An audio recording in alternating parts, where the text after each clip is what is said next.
What is up, YouTube? I'm Joey with Sports, and today we're back again with another video. Today we're going to be doing our first of hopefully many more episodes of Hate It or Love It. And in this episode, I'm going to run through some of the biggest NBA free agency signings, and I'll talk about if I hate or I love them. So first up, we've got Khris Middleton. The Milwaukee Bucks guard signed a 3-year extension worth $102 million, and I gotta say, I love it. This Khris Middleton guy, we've seen him. He gets buckets.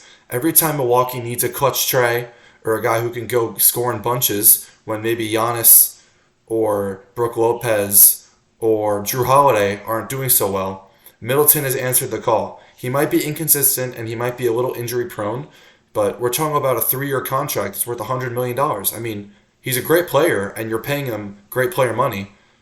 And honestly, I've seen a lot of deals this offseason that have been a lot worse. So I'm gonna stick with the love on this one because Middleton's a great player and I just think he's worth it.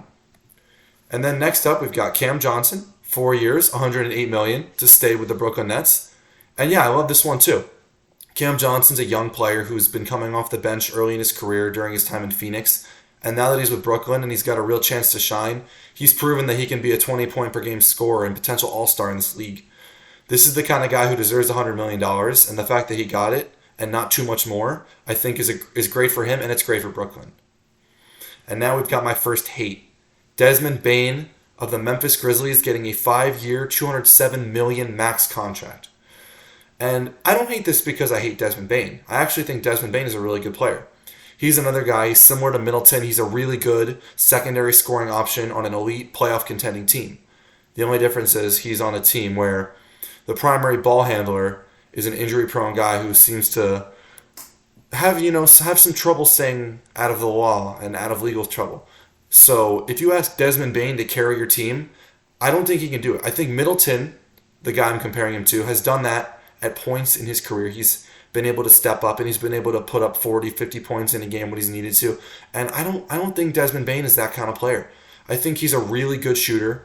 He's really explosive. He's dynamic, but I just don't think he's worth that kind of money. $200 million for a guy who's not going to be the best player on your team and does still have some weaknesses and some room to grow, but at the same time, I don't think he can get that much better. I just don't think this is a good contract.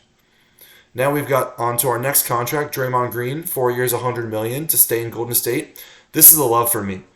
Draymond Green is a really good defender. He's the heart and soul of the Warriors franchise, and without him, they're kind of punting on their championship dreams. You lose a leader, floor general, defender like Draymond Green to your team, and he's exiting the building, you really lose a lot more than just the statistics that are going to show up on the stat sheet, because he's really got those intangibles, and he makes a huge impact on both ends of the floor.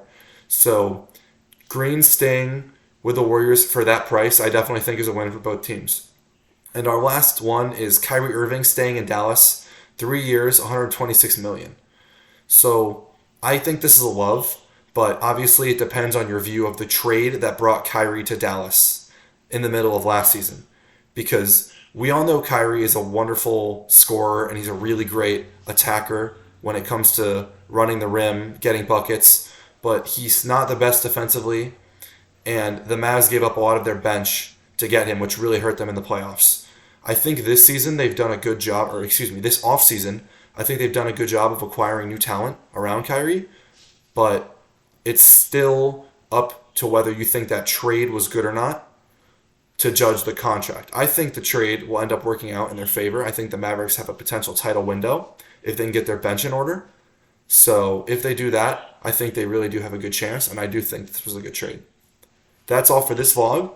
Like and subscribe if you enjoyed, and thanks for watching.